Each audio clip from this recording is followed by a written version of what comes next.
from the CDC, and then I'm going to focus in on two particular disease areas, I should say, one being varicella zoster and the other being influenza. And then finally, I will touch on the work that we've been doing, particularly with respect to vaccines and aging, and how to and get a more robust immune response, particularly in the setting of aging. So, as all of you are no doubt aware, lifespan has been steadily increasing over the last thousands of years, obviously, but particularly over the last 150 years, lifespan has steadily increased.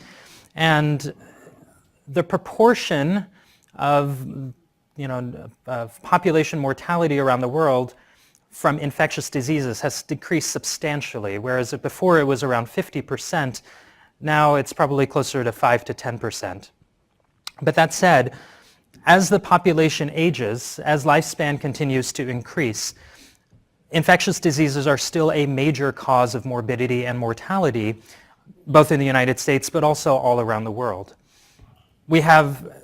Fortunately, we have been increasing our portfolio of vaccines that we have available, and yet there's still much left to be desired for how well those vaccines work and how broadly we can protect the population from pathogens that still account for, again, 5 to 10% of mortality even in the 21st century.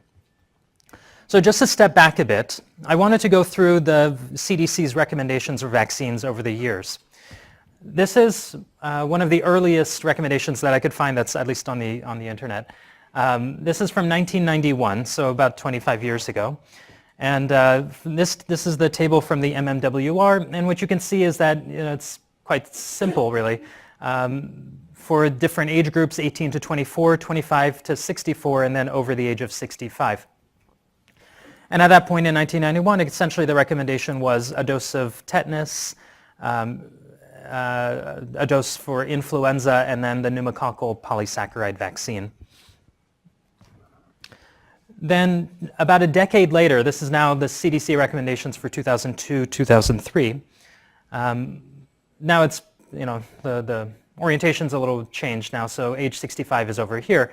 But again, it's still, the suggestion is that one should get a tetanus, diphtheria booster about every 10 years, and then annual doses for influenza, with still this recommendation for the pneumococcal polysaccharide vaccine.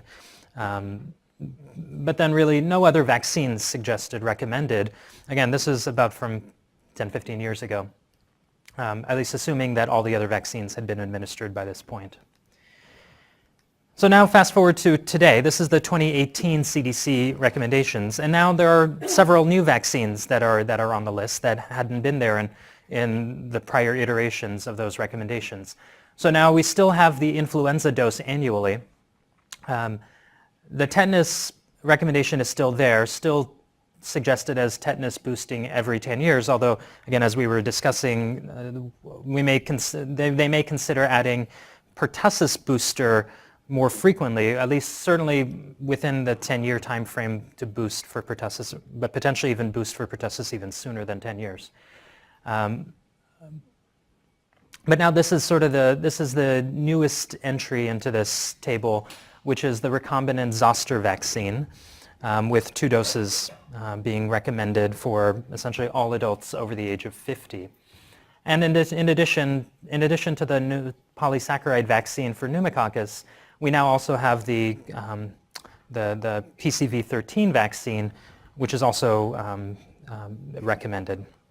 So this is where things stand right now.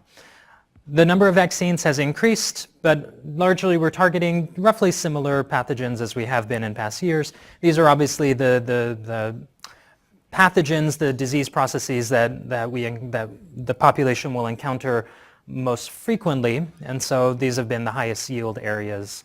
At least this is where the drug companies have invested their time and effort and research. So aside from feeling like a pincushion, we have more vaccines now recommended for adults, so it's particularly over the age of 65 than ever before. But really, how well do our vaccines actually work in the older adult population? So I just want to start than with one story, this being the shingles vaccine story. I think it's particularly illustrative, and I think it's a remarkable story, particularly if you're not as familiar with the newer shingles vaccine and why it's now being recommended as the preferred vaccine over the live zoster vaccine of prior years. So to step back for a second, shingles, the disease entity known as shingles, this is due to varicella zoster virus reactivation. It's associated both with natural infection, but also the vaccine strain that we are now using. And so for those of you who have not seen varicella zoster reactivation, it typically occurs in one isolated part of the body, and there's a red erythematous base, but then vesicles that characteristically appear, which looks a lot like chickenpox, only it's, again, in a very limited part of the body. The estimated lifetime risk, though, is about 30%. In other words, 1 out of 3 people over the course of their lives will develop herpes zoster reactivation. So it will affect a large swath of the United States, again, of the worldwide population, really. And it's thought that, of course, 99% or more of all adults in the United States are at risk. In other words, virtually everybody has seen the varicella zoster virus at some point or another. And this is where, this is where the recommendation is then that everybody should get vaccinated for zoster. And of course, we worry about zoster. This is, I guess in its best case scenario, it's a nuisance, but in its worst case, it can actually be quite severe. There are entities like herpes zoster ophthalmicus. So this is a scenario where zoster reactivates in the cranial nerves and can actually cause then virus activity in the eye, so causing a keratitis, uveitis, even a retinitis and retinal necrosis, potentially threatening sight. But really, one of the most feared complications of zoster that's perhaps more common than the cranial nerves is actually postherpetic neuralgia. And this is debilitating pain. Zoster is painful. Zoster is a very, very painful process, but sometimes that pain doesn't go away and can last for months after. And this is a phenomenon we call postherpetic neuralgia. But unfortunately, we still don't really understand the pathogenesis of what's happening. Is it a problem? It's thought to be a problem with the nerves, but that's as far as the field seems to have gotten. There are many, many hypotheses, in other words, about what actually causes postherpetic neuralgia, but there's no one clear explanation. But particularly with postherpetic neuralgia, the chance of getting postherpetic neuralgia, in other words, the chance that that pain persists for months, steadily increases as one gets older.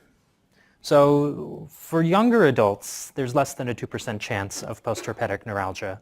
But as one gets older, the chance of postherpetic neuralgia gets, again, steadily higher and higher. So the varicella zoster virus, just very briefly, it establishes latency in the dorsal root sensory ganglia. And the varicella zoster virus itself has 9 glycoproteins, the most abundant of which is glycoprotein E.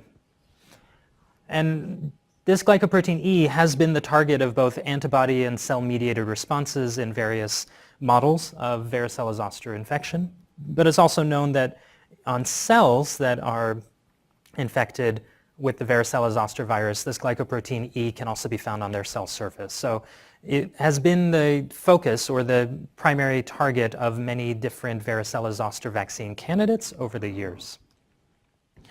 So then, skipping to 2005, this was the first major large-scale study, I should say, with a vaccine for varicella zoster.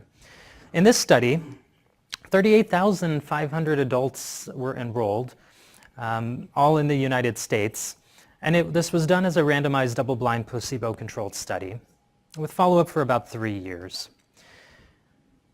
All the patients in this study got 1 dose of the live attenuated varicella zoster vaccine. And essentially this is the same vaccine now that we are using, the same strain that we are using to immunize children primarily, but this is a much higher dose. So in this study they were using a dose that was 14 times higher than the one we use in pediatric vaccination.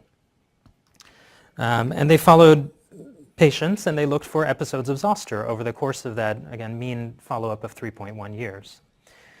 And so again, this is straight from the paper, but this is, on the left is,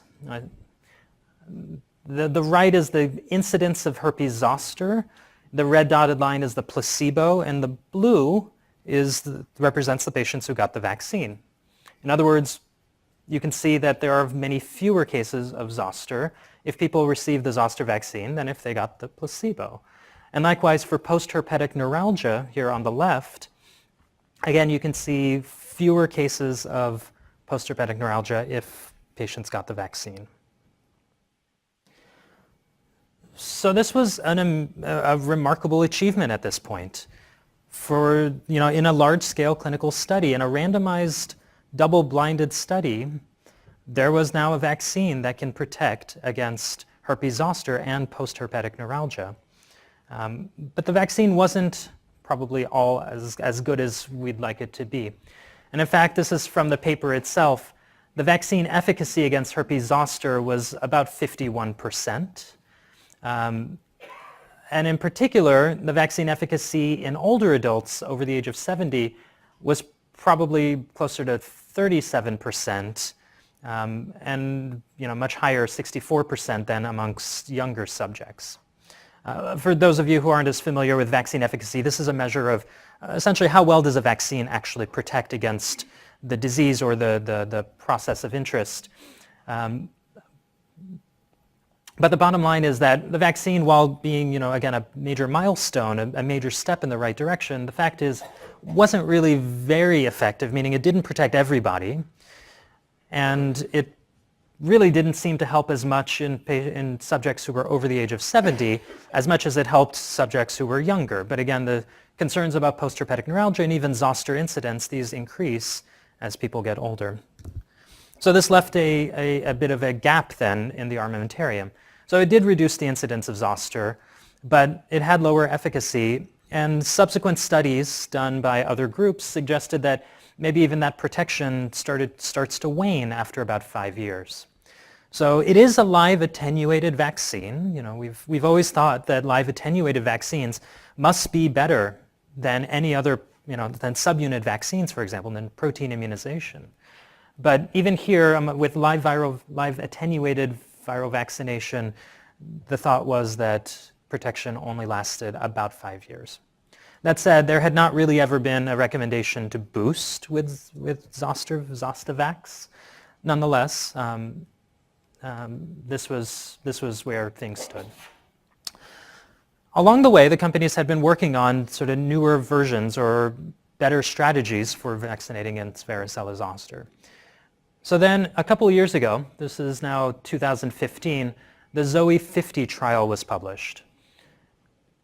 So this is a new zoster vaccine, and this is now the basis for the clinical vaccine known as Shingrix, which many of you may have heard of.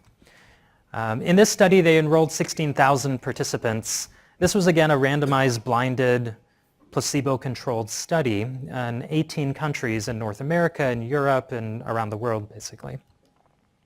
And with this vaccine, they administered 2 doses that contained 50 micrograms of that glycoprotein E that I had mentioned to you before, was sort of one of the major targets of vaccine efforts for varicella zoster. And this was combined with the AS01 adjuvant.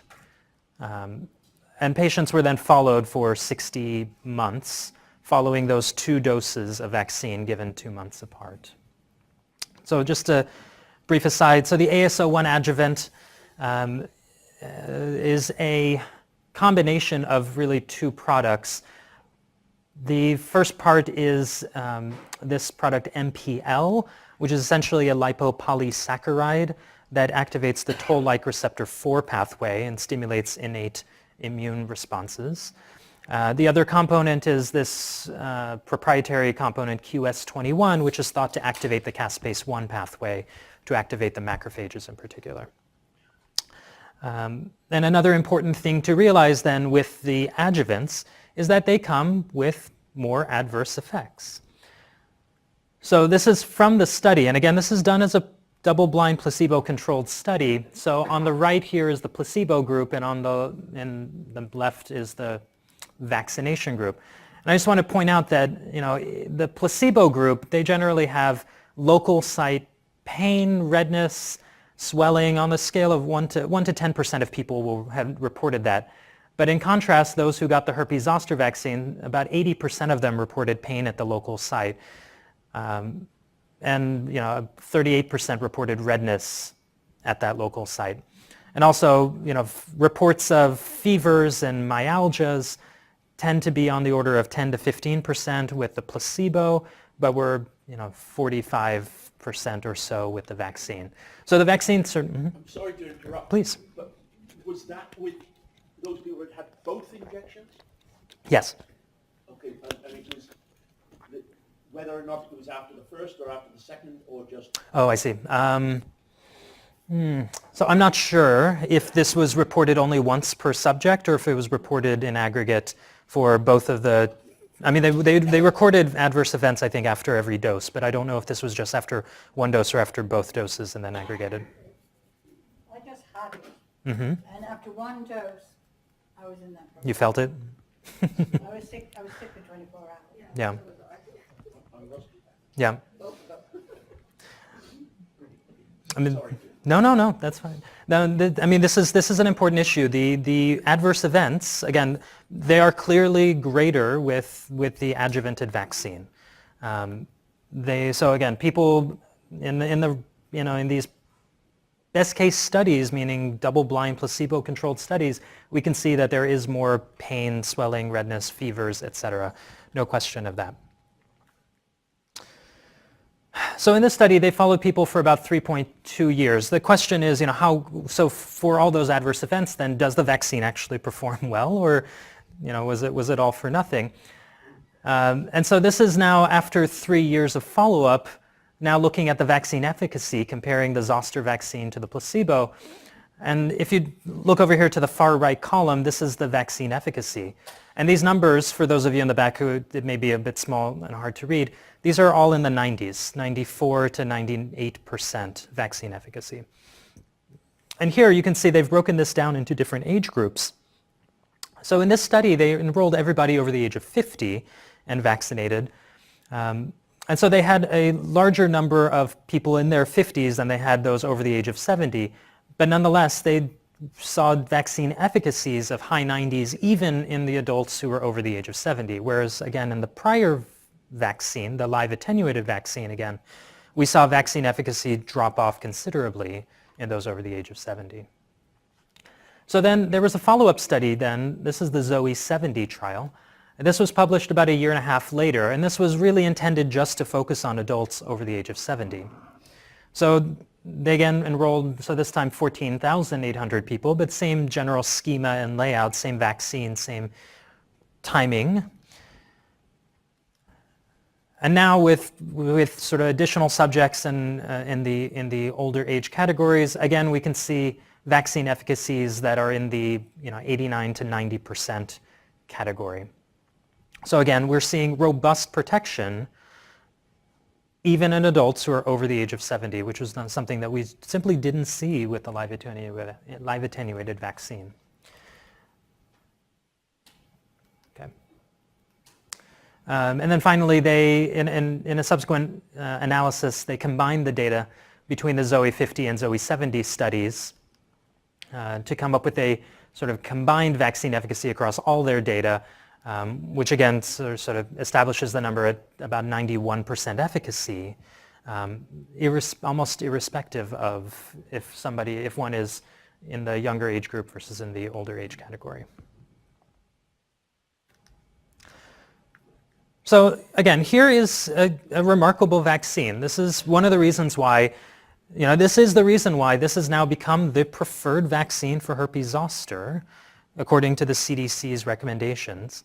But also, it's also remarkable, it also overturns some of our preconceived assumptions that live attenuated vaccines must always be better than subunit vaccines. But again, here's a nice example where subunit vaccine did better than the live attenuated vaccine. Of course, this comes with the increased local and systemic reactions, but otherwise it was pretty safe and well tolerated. So then the question comes, should all vaccines then be adjuvanted? Was the key then just having an adjuvant in the system? So then let's turn to the next example, which is influenza. Again, influenza, probably many of you are well familiar with it. It's an annual scourge. Fevers, chills, myalgias, 1 to 7% of all emergency department visits in the winter months.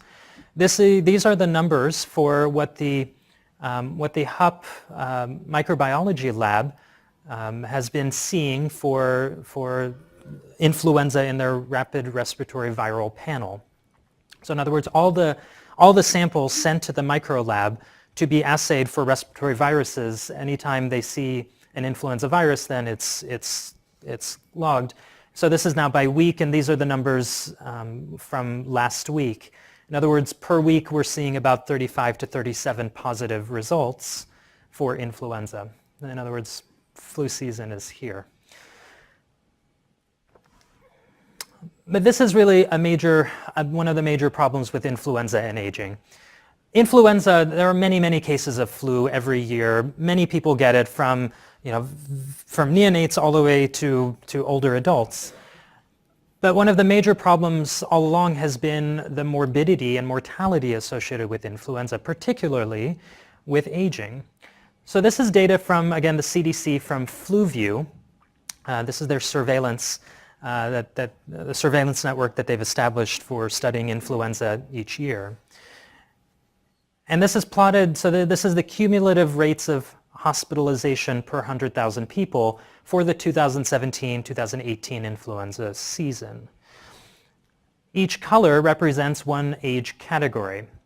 And so what you see is that sort of the thing that jumps out at you is that this green line, this age cohort had the highest rates of hospitalization due to influenza of all the age categories, and that age category was the adults over the age of 65. So we have a disproportionate share of the hospitalizations of the morbidity and associated with influenza in adults over the age of 65. So how well do we do? We've had a flu shot for literally decades. How well do we do? So this is again data from the CDC. They've been estimating also flu vaccine uptake. This is now broken out by state. Each state is represented as one bar. And vaccine coverage, or in other words, what proportion of the population over the age of 65 that was vaccinated by state. And in yellow here, this is where Pennsylvania falls. So last year, Pennsylvania had about 52% vaccine coverage for influenza. Again, across the state. But even the best performing states certainly don't approach 100. It's 70% at best. So about 2/3 of all adults over the age of 65 in the United States are getting vaccinated. But even if one does get vaccinated, then we still have a separate issue on our hands, which is that the flu vaccine is not a very good vaccine, right? I mean, if nothing else, you have to keep getting it every year. But also, when you look at even the per year flu vaccine, its effectiveness, how well does it actually protect against influenza? What you see is that no matter what flu vaccine season you look at, you can see it, some years are certainly worse than others. But even in the best of years, we're looking at a vaccine effectiveness of around 40 to 50%. So in other words, there's a lot left to be desired for how well our vaccine can actually protect the people who get it. Also, we have a problem that we need to get the vaccine to more people so we get more chances that the population, the individuals are going to be covered, are going to be protected. Is that for effectiveness, the effectiveness of that vaccine against that strain, or just kind of averaging the guessing that goes on each year? Right, so this is averaging. So this is not against the strain, and this is because, and this was one example year where there was a mismatch. And so the vaccine strain the antibodies elicited against the vaccine strain were thought to not be very effective at all against the strains that were in circulation. So that year the vaccine did poorly That was an H3N2 year, and again, we weren't apparently eliciting the right antibodies at all. Was the data on the left side coverage for all age groups? This is just age 65 and over. Oh, age 65. Yeah, so actually we get our best vaccine coverage in the adults at least over the age of 50, particularly in younger adults in the 20 to 50 category. Typically vaccine coverage is around 30%. And I think the more, certainly the older patients, but also those with more healthcare exposure are more likely to be vaccinated according to sort of many different surveys that have been done. But the fact is, even in here, in the population where, again, we're getting the highest rates of vaccine coverage, that high rate is still at best about 60-something%. Okay. So adjuvants, right? So that worked for the shingles vaccine. Does it work for influenza vaccination? So this is a paper published a couple years ago. This is one of the studies for the adjuvanted flu vaccine and with the MF59 adjuvant. So this is a squalene adjuvant, different than the AS01 that was used in Shingrix, but nonetheless an adjuvanted vaccine. So this paper published in 2014 looked at 7,000 patients over the age of 65. And again, it was a randomized study, observer blinded, comparing the MF59 adjuvanted vaccine to the seasonal vaccine to ask whether the seasonal vaccine or the adjuvant, how much an advantage does the adjuvanted actually have? And the result was that it was a nearly identical rate of response. The adjuvanted vaccine really did not have more effectiveness at preventing influenza or influenza-like illness than the standard seasonal inactivated vaccine for that year. They also looked at antibody titers. So that's what's here on the y-axis. The blue line is the adjuvanted vaccine. The red line is the non-adjuvanted. And you can see that, on average, there were higher antibody levels, higher antibody titers elicited with the adjuvanted vaccine, no matter which strain they looked at, the 2A strains or the B strain.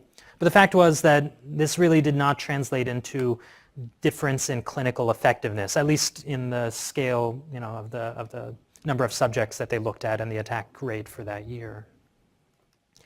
There was also another study that I found with the AS03 adjuvanted flu vaccine. This is, again, yet a different adjuvant. This is also a squalene-based adjuvant. This is different, though, than AS01, again, that was used in Shingrix, even though the name is similar. This was published in Lancet ID in 2013, looking across 2 vaccine years for 43,000 people who were randomized.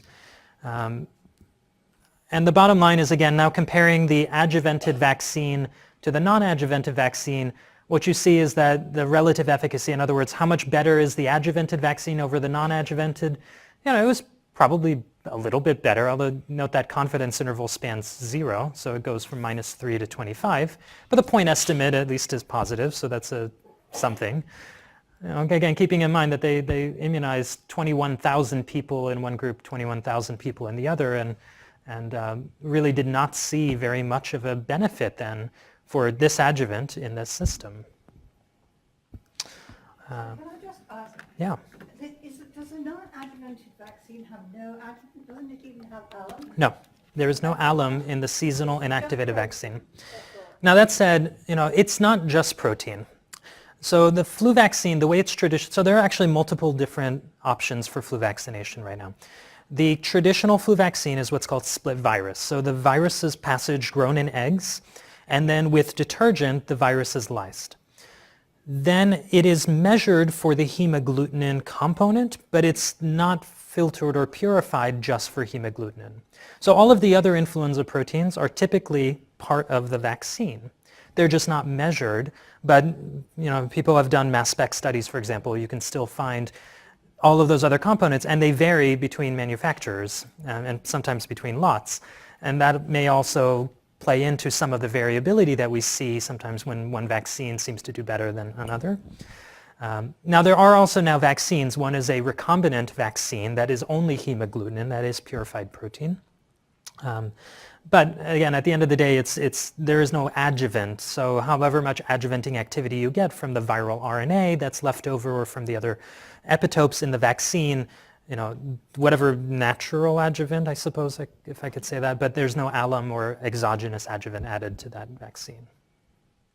I'm sorry, I know little about the preparation of vaccines, but is it possible that in this case, that the preparation, which is done early season, that the target is what changes, not the efficacy? Absolutely. So some years the prediction is very good, and some years the prediction is very poor. And sometimes, and one of the thoughts of the 2014-2015 season, which had the low efficacy that I was pointing to, it was thought that there was a point mutation introduced during the passaging in eggs, that the strain was actually correctly predicted, but there was a mutation that arose during the passaging process in eggs that led to sort of the wrong antibodies being elicited. I would say there's a lot that we don't quite understand, don't quite know about this. That gives an answer that the preparation was suspect. Yeah. Yeah. What about the fact that from the time of decision to the time of implementation and result collection, that the target changes? Sure. Again, it certainly does. That happens. It happens. I mean, these studies, these are randomized, blinded studies, and so presumably, if that happens over a large enough geographic area, that should average out, and that shouldn't end up being the reason why one vaccine is more effective than another. But it certainly is the case that we include 2 A strains and 1 or 2 B strains in the vaccine now. This year it seems like H1N1 is predominating, but last few years H3N2 has been predominating. But it's been very hard to predict what's actually going to be the circulating viral strain.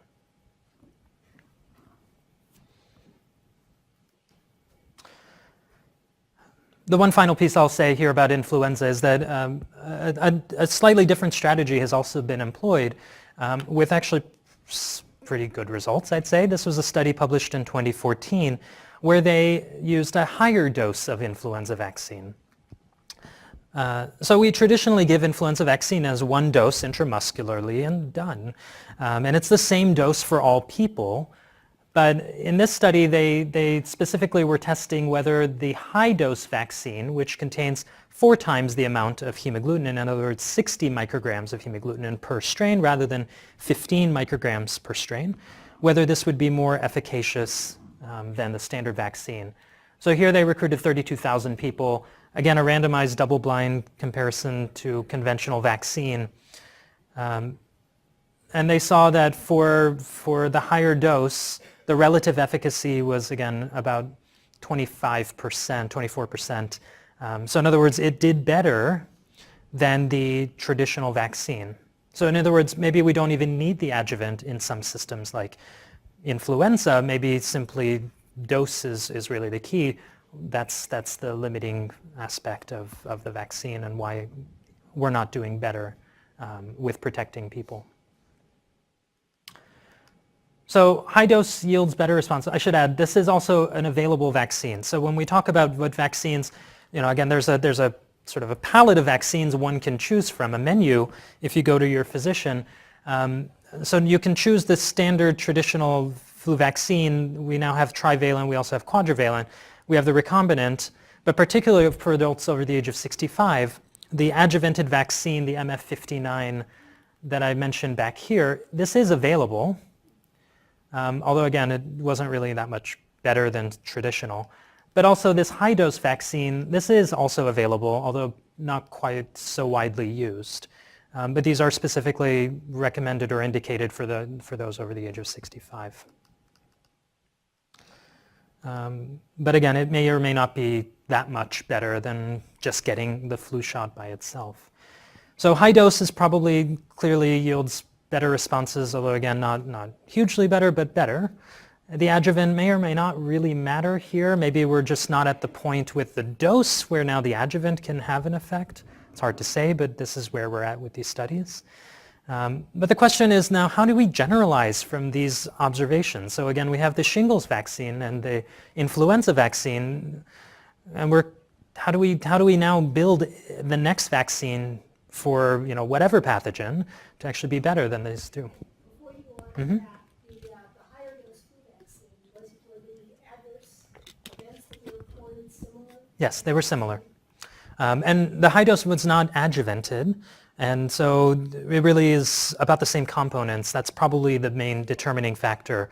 By not having AS01 or AS03 or MF59, that's probably the key determinant of whether adverse events were going to happen. But the high dose didn't seem to really elicit any more effects.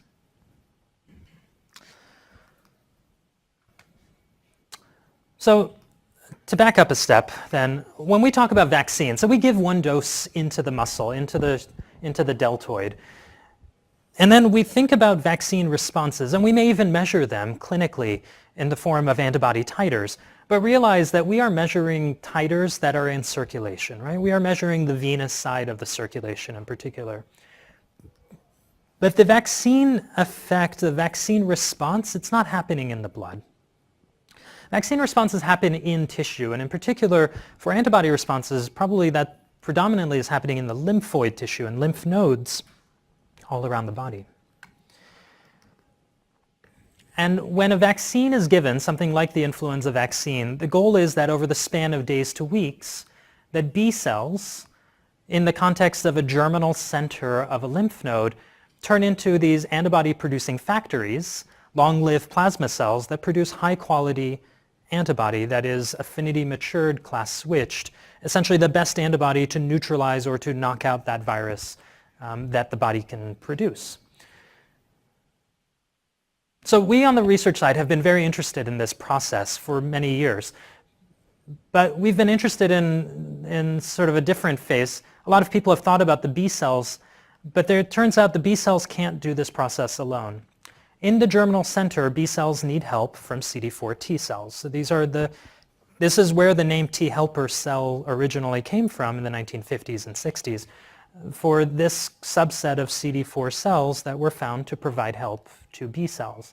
And it's specifically with this interaction, this help in the germinal center, that the B cells can undergo affinity maturation, class switch, and differentiation into long-lived plasma cells. And also importantly, if you take away these T follicular helpers, CD4 cells, I'm going to call them TFH at some point or another, so bear with me, but if you take these away, then you lose these processes. The B cells simply the antibody just doesn't mature the way you would like it to, and you don't get long-lived plasma cells, and thus you don't get a good antibody response. So we've been focused on this CD4 cell to understand this subset in order to understand how this is a determinant in the antibody response, in the vaccine response. If you're not as familiar with germinal centers in a lymph node, so this is an H&E of a lymph node, and all these little round structures that you see here are germinal centers blown up a bit, but it's essentially these are larger cells surrounded by a ring of sort of more densely packed nuclei. But it's within these germinal centers that T cells and B cells interact, and then the B cells mature their antibody in order to make high-quality neutralizing antibodies. We've been interested in T follicular helpers and the antibody response, but realizing this is actually very challenging to study in humans, given that all this activity is happening in the lymphoid tissue, but it's hard to get lymphoid tissue from people in order to routinely study this.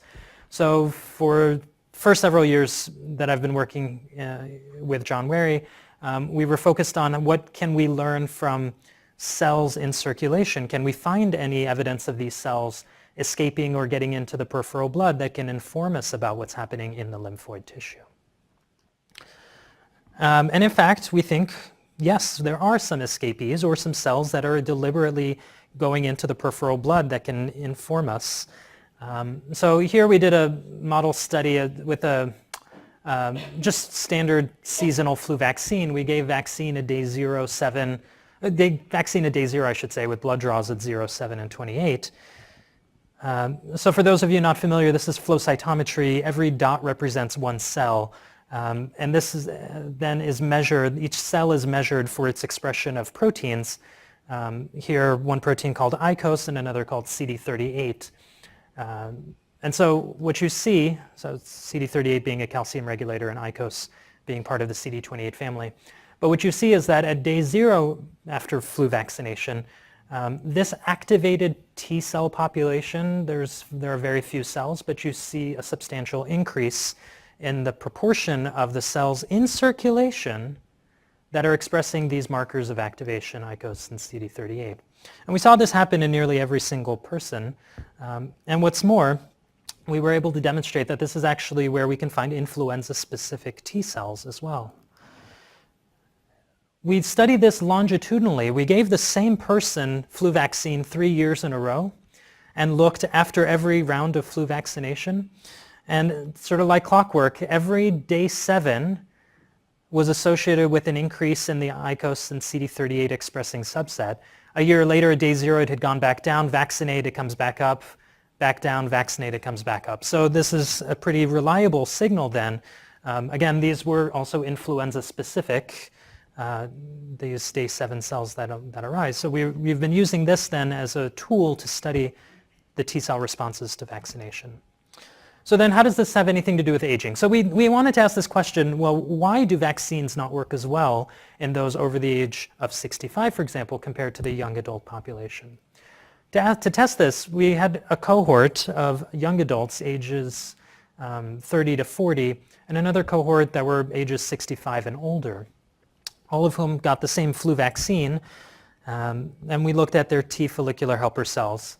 And early on, we first noticed that there were actually some subtle differences in T follicular helper cells with aging.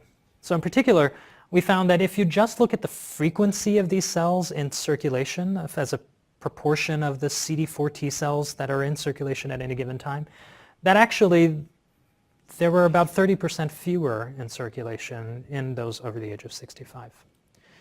We saw that in our cohort, but also so now that 30% decrease is plotted here relative to the young adult comparator. We had a different geographically distinct cohort that we also analyzed. Again, saw the same phenomenon that compared to their comparator young adult cohort, there was about a 30 to 35% reduced circulating frequency in those over the age of 65. So there seemed to be fewer of them, at least in circulation.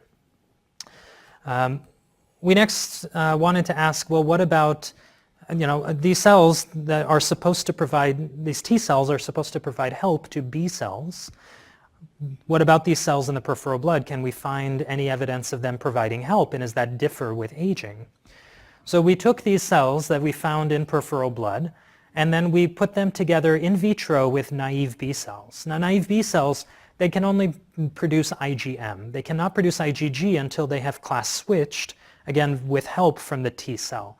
So if we put these together and we stimulate them with a super antigen for 7 days, if there is productive help, then that naive B cell will switch, start to produce IgG, and we can detect that in the supernatant.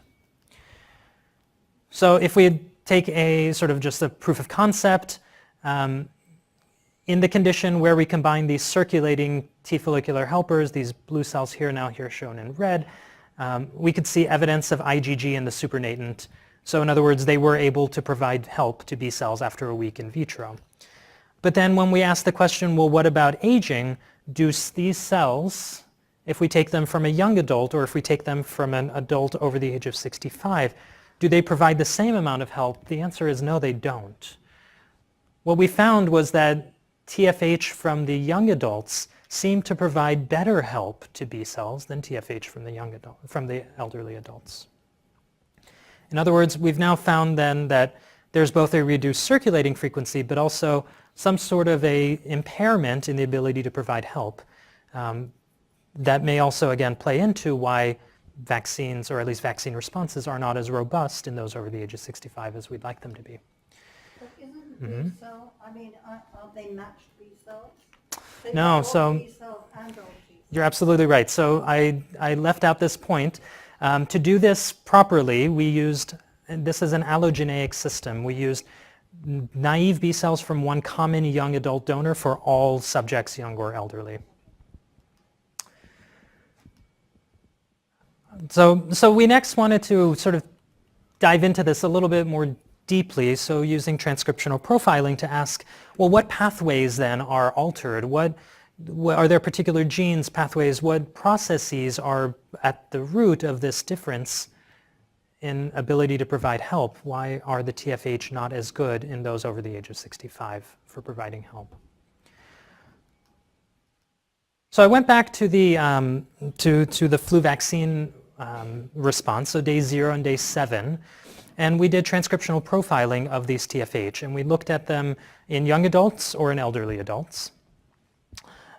And I specifically wanted to focus on the different pathways. So this is a list of all the 50 pathways that are in the hallmark gene sets. The axis, so this is the day 0, this is the day 7 compared to the day 0 gene expression. So in other words, for those of you not as familiar with gene set enrichment analysis, we're asking what genes are different at day 7 compared to day 0, and of those genes, do they fit into particular categories or groupings?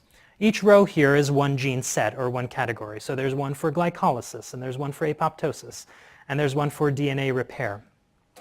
But what I want you to take away from this is not sort of the individual pathways or the individual targets, but young here are represented in orange and elderly are represented in purple.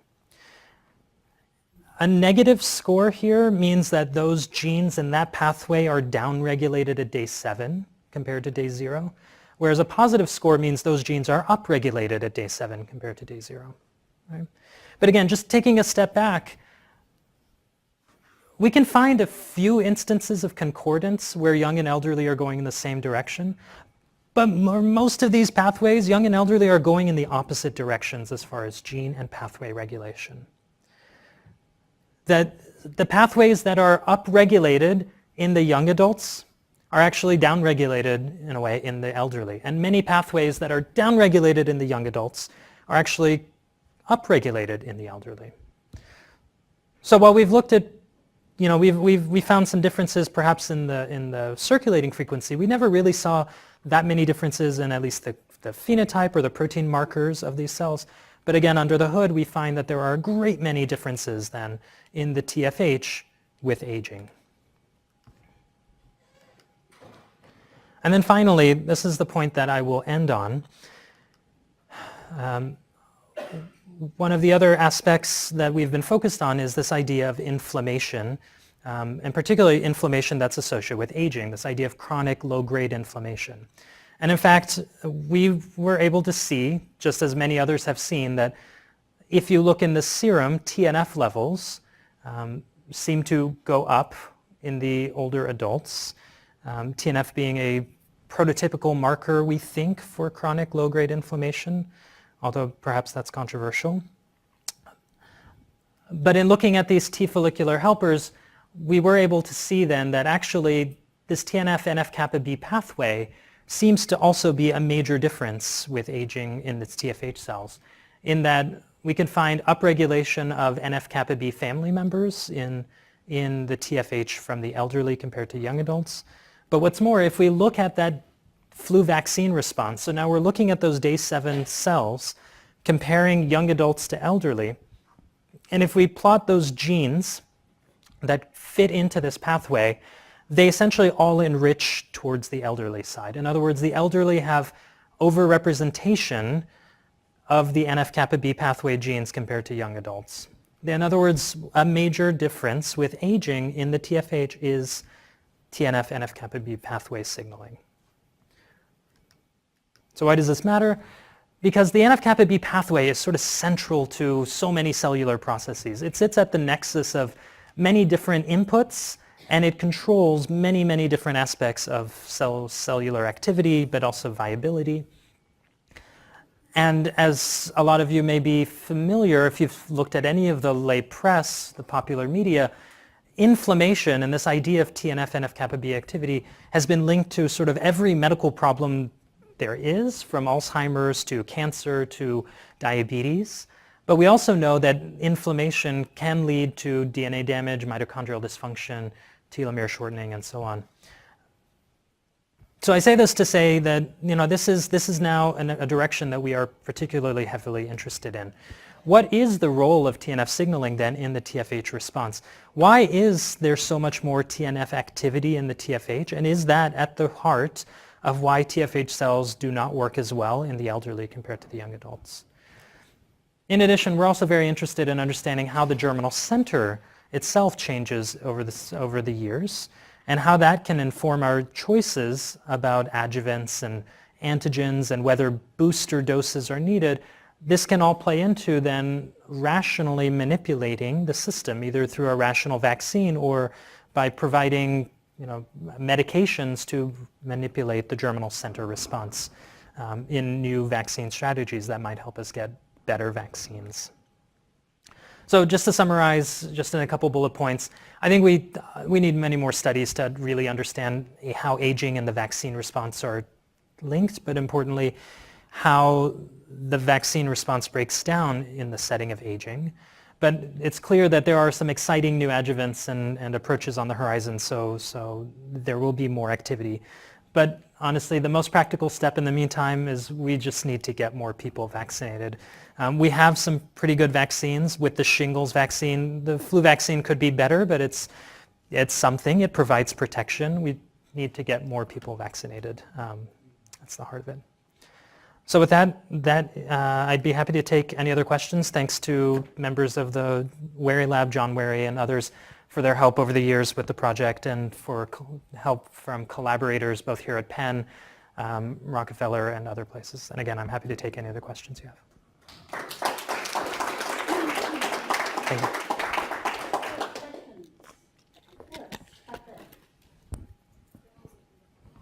You have to speak up. That was a beautiful talk, and I'm wondering if GSK analysis where you saw how many cells are healthy or versus, I'm wondering how similar are those pathways compared to exhausted So the question is how similar or different are the gene set enrichment changes that we saw with aging compared to exhaustion? So there are some similarities and there are some considerable differences. I don't think I've done a one-to-one comparison quite in the same way. Exhaustion is a tricky entity that we can talk about a little bit later. Some of these pathways are definitely overlapping. So in other words, there are elements of aging, for example, with well, let's see, what's a good example to use here? So some things don't fit. Exhausted cells don't proliferate very well. It's hard to get them to proliferate. In contrast, these TFH that we find in the peripheral blood, they have clearly proliferated. 2/3 of them express the marker Ki67, which is a marker of cells that have recently divided.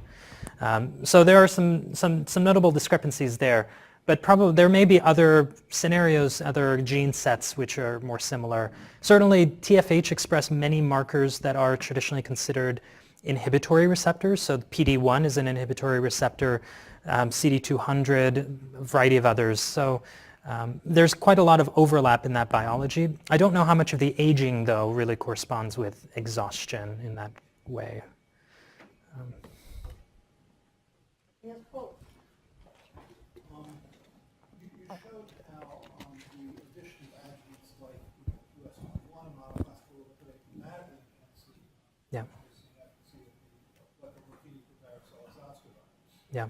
Remarkable, right? Even better than anyway, but and then for flu on the other hand, this squamous adjuvant. Right. Right. Do you think that part of the issue may be just the adjuvant, or there are better adjuvants out there like the CPG motif or US1 or others that maybe work better for flu?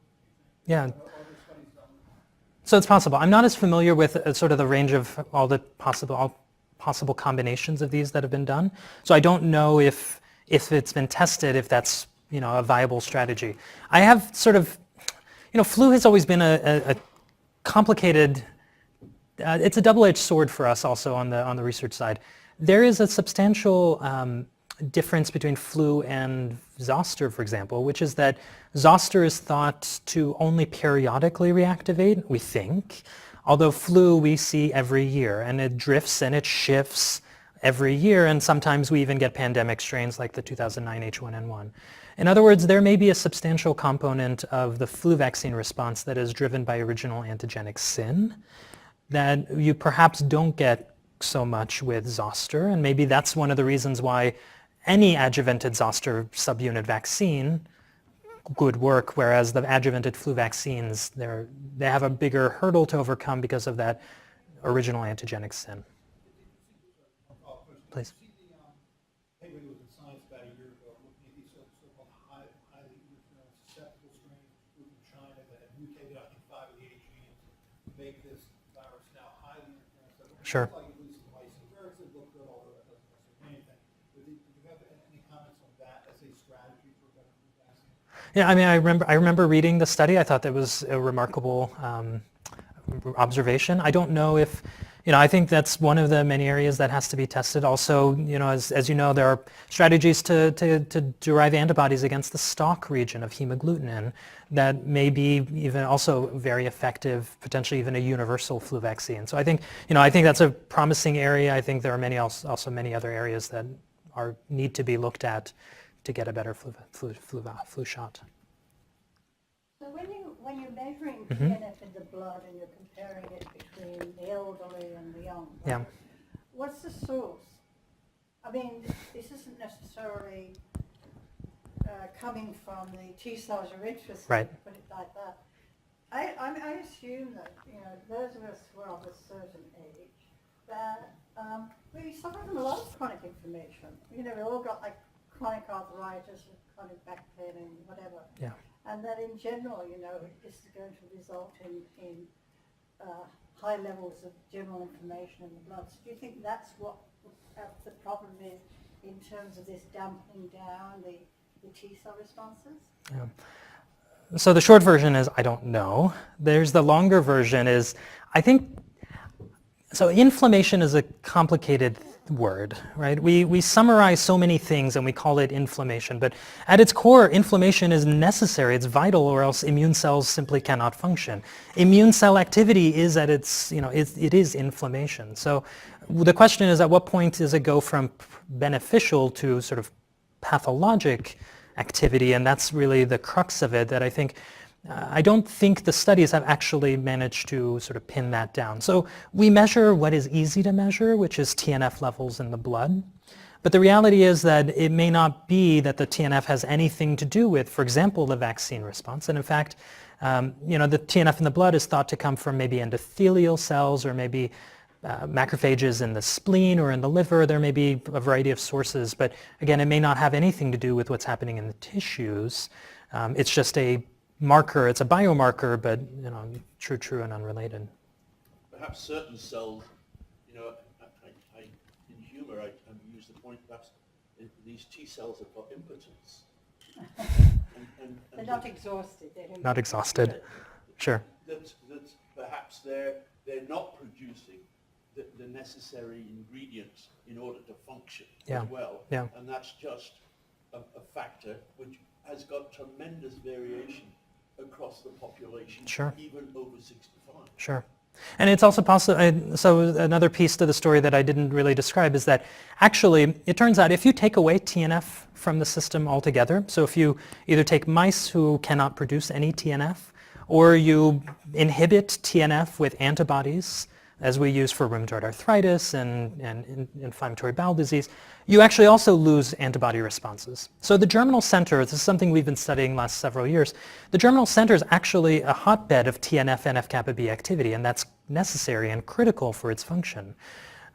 So it may be that TNF in one location is pathologic and another location is beneficial, but this is all part of what we need to disentangle and sort out.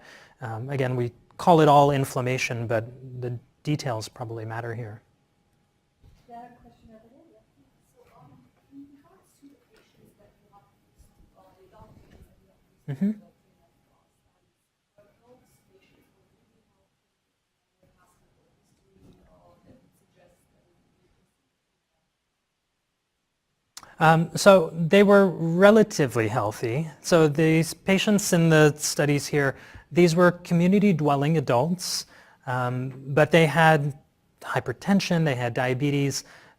We did not try to just select for patients who did not, who made it to age 75 but did not have, a single medication in their medication list.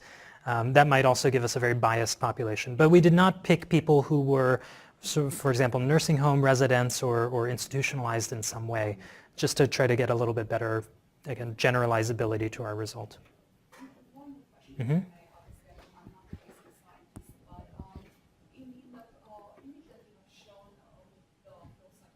Yep.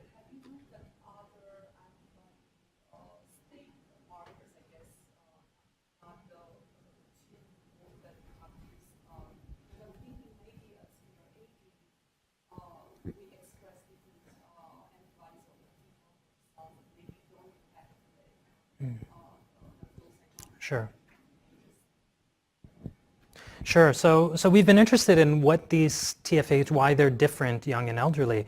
We've looked at probably 50 proteins, I'd say, 50 different proteins on the cell surface, and never really saw, more than a subtle difference at best between young and elderly. It certainly wasn't the case that sort of major proteins or, they were either absent on the elderly and present on the young or vice versa.